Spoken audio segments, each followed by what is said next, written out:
And our next speaker comes from a background where he's done an exceptional job in consumer applications and learning how to monetize those, specifically in the game sector and other adjacencies. He's had a great experience and time working at companies such as OMG Pop and Zynga and Outspark. He recently joined Paltalk as president to bring some of his expertise around monetization through subscription, through virtual goods and currency, and through advertising to Paltalk, which currently is the world's largest group video chat platform. Now, this is a company that was founded in 1998. It's been around longer than Google or Facebook or Twitter, and yet has a global presence and a global consumer base. I'd like to invite Wilson Kriegel to come out and join us, president of Paltalk. Hi, Wilson.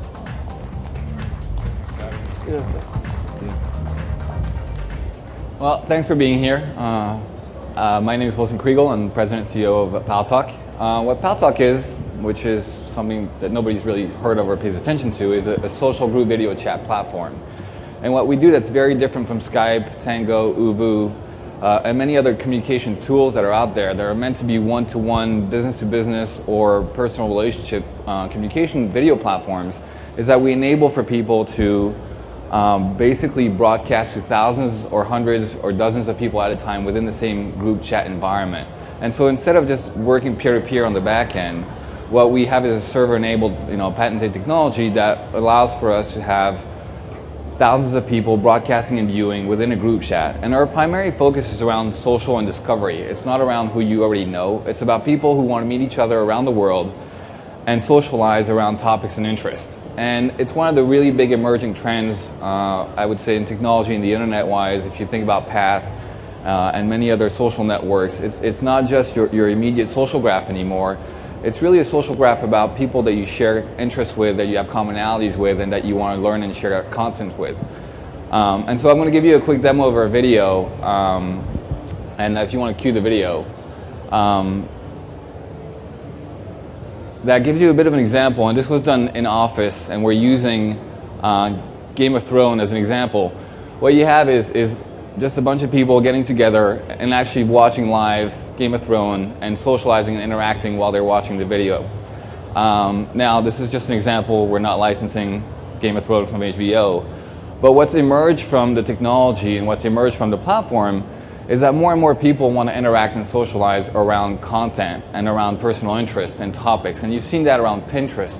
You've seen it on Tumblr. You've seen it on Reddit. You've seen it in lower social graphs and social groups, whether they're mobile or whether they're internet-based, where people want to ultimately interact. And so we're a cross-platform technology. As you will see, we're launching our tablet application, and our backend is entirely tied. So the PC community is tied to the tablet community, is tied to the mobile community.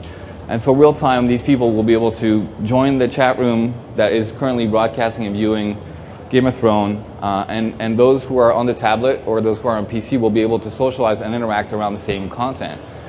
Now, I joined the company because I saw the trends and the emergence of social discovery and content coming together, whether it was Airtime with Sean Fanning and Sean Parker, a lot of mobile applications coming together, Path and others, where people really wanted to interact and socialize real time. And real time means what? It means cross-platforms, it means people around the world by the millions, it means the ability to enable chat, picture sharing, video, live, real time, with, as you can see, many people with high quality, and it means different forms of monetization for our platform and for content itself. What I'll show you later on is that we monetize through advertisement, virtual currency, and subscription. And so we're a highly profitable company that's been around for quite some time with no VC money, and it goes to show that when you provide not just technology, but when you provide entertainment and quality, people will socialize and interact together. And so now you can see that live real time, these people are interacting on both platforms, all three platforms for that matter, chatting, interacting around the content. And it's still streaming right now on the tablet.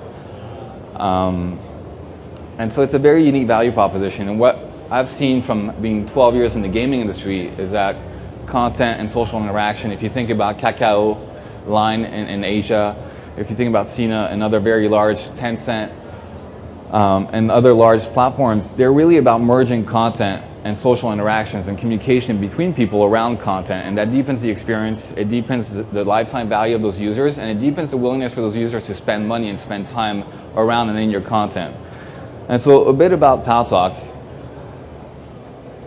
We're, as I mentioned, across many devices. It's a global world. You have to be across all platforms. It's all synced on the back end.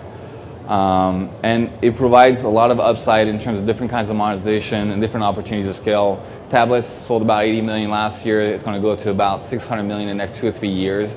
So it's a huge opportunity. The experience there is very similar to a PC in terms of the interactions, the design, the number of video screens that you can have showing at once, and what can people do socially.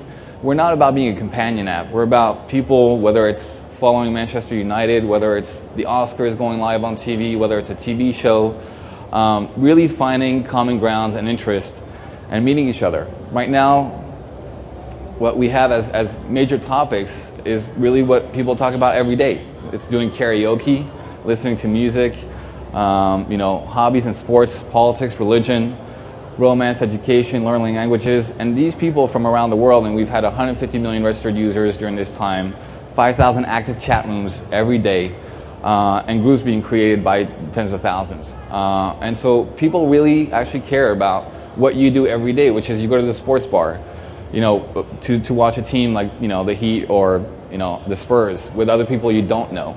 You have a knitting group that that you interact with. You have a book group, and that doesn't need to be limited to just around the corner. It's a global society. It's a global world where people can actually do all these things together. So the average session time in a group chat, and I'm not talking about just having our technology enabled on your PC, is 61 minutes.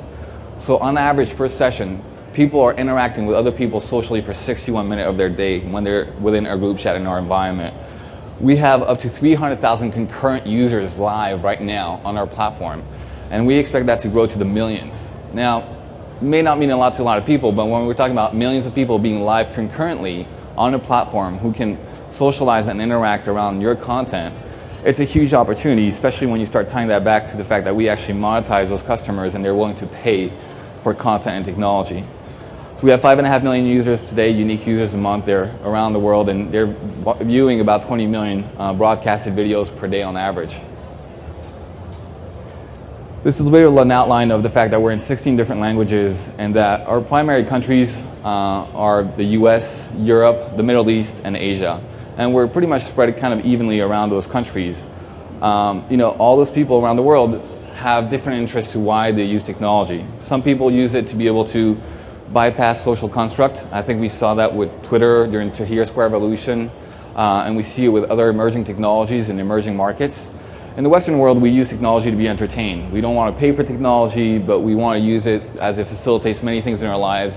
It allows us to interact with people we care about, allows us to consume, create, and share content. And so it's a global market. We see huge demand in the Middle East, we see huge demand in Asia, and the focus and the strategy moving forward for us is really to focus on content and deepen the relationship between people, especially in the Western markets where paying for video or chat or technology is much more difficult than paying for content. So as I mentioned, we actually make a fair amount of money, and unlike a lot of startups, are quite profitable. And we have virtual currency, which for many in the media space doesn't mean a whole lot, but if you come from the gaming industry or if you worked in Asia, the freemium market, which is things that you get for free at first, which you ultimately pay for in various means, is a pretty big business for us. It does about 35% of our revenues, where people will actually buy and gift to one another, in a way of socializing and interacting on the platform. Advertisement is always a great business. Contextual relevance, embedded advertisement, standard advertisement, rich media. As more eyeballs, the more US audience, and the more contextual relevancy and the quality of the placement, the more you can generate there. And then we have various tiers of subscription, which will fall nicely into our ongoing foray into working with media brands and content providers. We already have 60% of people actually paying on a monthly basis, and that lifetime value goes up to 14 to 16 months, where they're willing to pay us either on a yearly basis or on a monthly basis, recurring revenues, where we're going to be looking to work and blend content into that offering. And that's a bit about Paltalk. Ultimately, what this is about is the convergence of social, discovery, content, and the ability to share that content with other people that may not necessarily be next to you, that you don't directly know, but that have common interests around the world, and that's multi-billions of people. We're located in New York City. We're a team of about 55 people, growing rapidly, and primarily focused now on the emergence of mobile and tablets. Thank you. I have a question for you. So Wilson, how do you think about, we're starting to see the proliferation of internet-enabled television sets, and we've talked about the tablet proliferation. How do you think that helps drive your growth prospects?